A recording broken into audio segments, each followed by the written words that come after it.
For many years, from the mid-1990s onwards, residential property was generally an excellent investment. All around the world, property prices rose. As a result, many people have decided that their home will be their pension. But for Norma Cohen, former property correspondent for the Financial Times, that's a big mistake.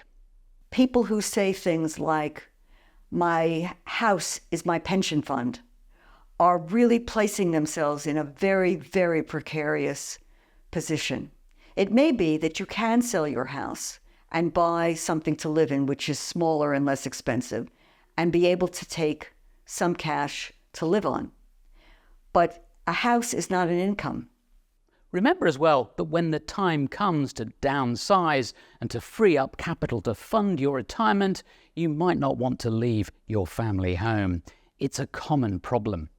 Part of the reason that there is this reluctance to downsize, yes, there is a comfort factor remaining in your own home, but it's also hugely difficult, particularly for older adults, to pack up a lifetime of belongings, memories, mementos, and so on, and to move. House prices rose during the pandemic, but since then they've fallen, mainly in response to rising interest rates. That has made housing more affordable. But Norma Cohen still urges home buyers not to overstretch themselves. I had this argument with my son, who, with his girlfriend, wants to buy a property. And he said to me, "I'm just wasting my money by renting." "No, you're not." I said, "You're buying housing services. You're buying accommodation services. That's what rent is. A house is a functional asset. It serves a purpose. It allows you to live in it, to occupy it.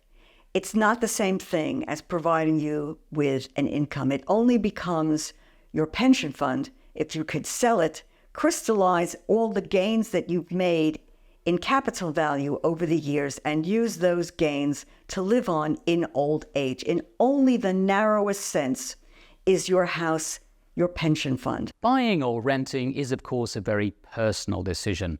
But if you are thinking of buying your first home or moving to a bigger house, remember you should see it primarily as somewhere to live and not as a nest egg to fund your retirement.